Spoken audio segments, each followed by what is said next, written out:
Hey, my name's Sean. Welcome to Echoes in Eternity Bourbon.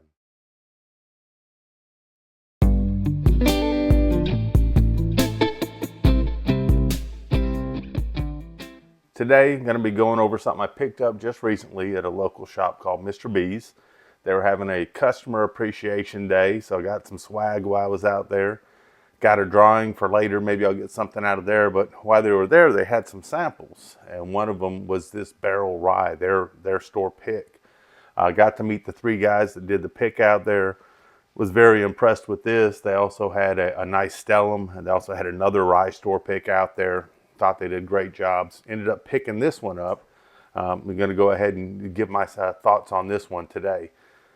Also, this weekend is the Alabama Bourbon Drop. So Saturday morning, if you're, the way we do it is get up there, first come, first serve, get your name on the list. If you're there, there's some neat bottles there that I'm really interested in this weekend. Looking forward to that. I'm going to have a good time with that.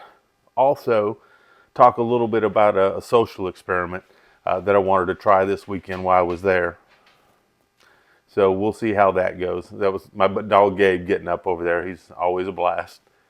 So let me go ahead and we'll get some nosing on this rye right here. The one thing I thought about this just at the tasting was it was just exceptionally smooth.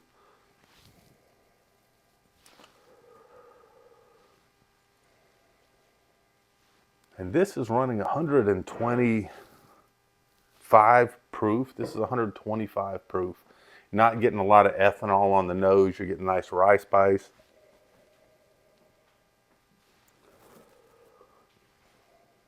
Some very light burnt sugars on here. Maybe a little licorice or anise in there as well.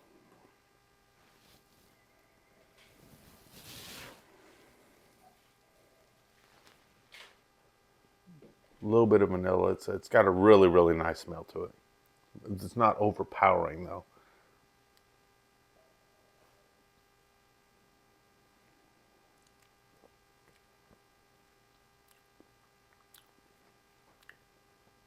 Good rye spice. Definitely getting some licorice, anise type of spices in here as well. Nice little hug in there at 120 something proof on there. So it's got good proof, but it's not blowing you away with the proof on it. So I think it's nice and smooth.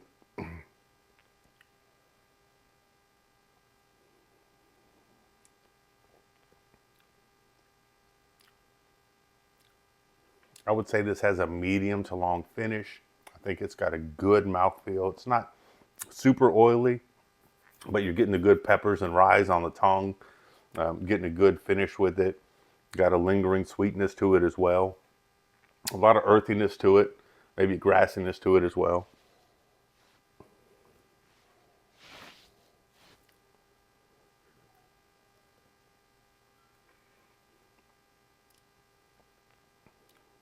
Yeah, I'm definitely liking this rye. Um, I don't know what it is. I've been kind of in a rye mood lately, but definitely liking this rye. I don't know if you can see it on this glass, but it's extremely oily coming down this glass. So very good rye. A neat part about this, like I said, it's a store pick. I love store picks because it's kind of unique. You get however many, you know, bottles come out of that barrel, and it's a unique profile. It will be similar to a lot of the stuff they do, but have its own unique flavors and smells to it and things like that. So the second part of this was also the kind of the social experiment type of thing that I'm working on this weekend. And that would be that I want to get a bunch of samples together, but I'm going to give them out as blind samples. And then what I'm going to do is I have two people that I know already are going to be a part of this, but I'd like to find two more that'll be at the bourbon drop that I can give them blind samples. And I just want to give them a few questions. First, number one is rate it 1 to 10. 1 being that not really fond of it, 10 is outstanding, and find out where they rate on these things. And I'll write down my ratings ahead of time too. But that way, that when they come back with their ratings, probably a week or so after the bourbon drop, we can compare notes because everyone tastes things different and everyone enjoys different types of flavor profiles. So what I wanted to do is go ahead and get 4 other people to taste a certain amount of bourbons, give their feedback on what they thought on it, if they would purchase it again, and if they would purchase it again, what price point they would be looking for a bottle of that flavor and of that quality. So, it'd be something like up to $40, from $40 to $80, 80 to 120, or more than 120. If you went more than 120, how much would you pay for that bottle?